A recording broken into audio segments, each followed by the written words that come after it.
সরকার দল প্রতিদিনই যেন একটি পিকনিক, হুট হুম। করে স্বপ্নের মতো সবকিছু পেয়ে গিয়েছে টাইপের। সরকার গঠিত হয়েছে প্রায় ২ মাস হলো। তো এই ২ মাসের সরকারকে আপনি কত মার্ক দিবেন?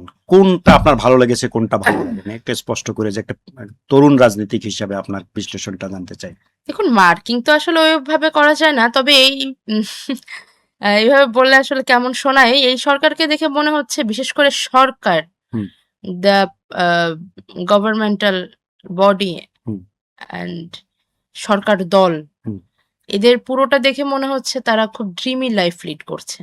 আচ্ছা। খুব আহ, স্বপ্নের মধ্যে আছে। হ্যাঁ, একদম ওয়ান্ডারল্যান্ড টাইপের একটা জীবনযাপন করছে তারা। হুট হুম, করে স্বপ্নের মতো সবকিছু পেয়ে গিয়েছে টাইপের। হুম। আম প্রতিদিনই যেন একটি পিকনিক, প্রতিদিনই যেন একটি বনভোজন।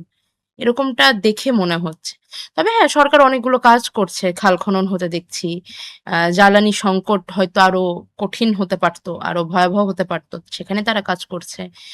শিক্ষা নিয়েও কিছু কাজ শুনতে পাচ্ছি যে হচ্ছে। হাম নিয়েও তারা সরকার চেষ্টা করছে শুনেছি।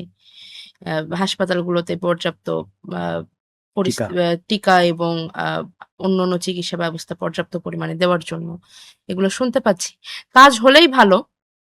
তবে বিষয়টা হচ্ছে যে আ উম সেলিব্রেশন এর মতো আসলে কোনো পরিস্থিতি বাংলাদেশে নেই। বাংলাদেশের আমার মনে হয় যে বাংলাদেশের মানুষকে এখনো অনেকদিন কৃচ্ছ্রতা সাধনের মধ্যে দিয়ে যেতে হবে। এত দ্রুত সেলিব্রেট করার মতো পরিস্থিতি নেই। এই কথাটা আ অ্যাজ এ ইয়াং পলিটিশিয়ান আমার জন্য বলাটা একটু মুশকিল। কারণ বয়সে তো আমরাই বেশি চটুল। হুম। আ আমাদের দেখলেই মনে হয় যে আমরা বেশি সেলিব্রেশন মুডে থাকে। মানে ইয়াঙ্গার্সরা তো একটু এরকমই হয়। হুম। Gen Z vibes. বাট না, বিষয়টা এরকম না আসলে। অনেক স্মৃতি এখন অনেক বেশি দগদগে। বিশেষ করে আমি মনে করি আওয়ামী লীগ একেবারে ঘাড়ের পাশে এসে নিঃশ্বাস ফেলছে।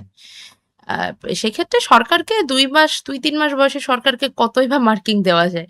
দেখা যাক সামনে কেমন করে। আমি আমি এখনো সরকার নিয়ে আশাবাদী থাকতে চাই। অ্যাজ এ অপোজিশন গভর্নমেন্ট বডিকে নিয়ে যতটুকু আশাবাদী থাকা যায় আমি ততটুকু আশাবাদী থাকতে চাই।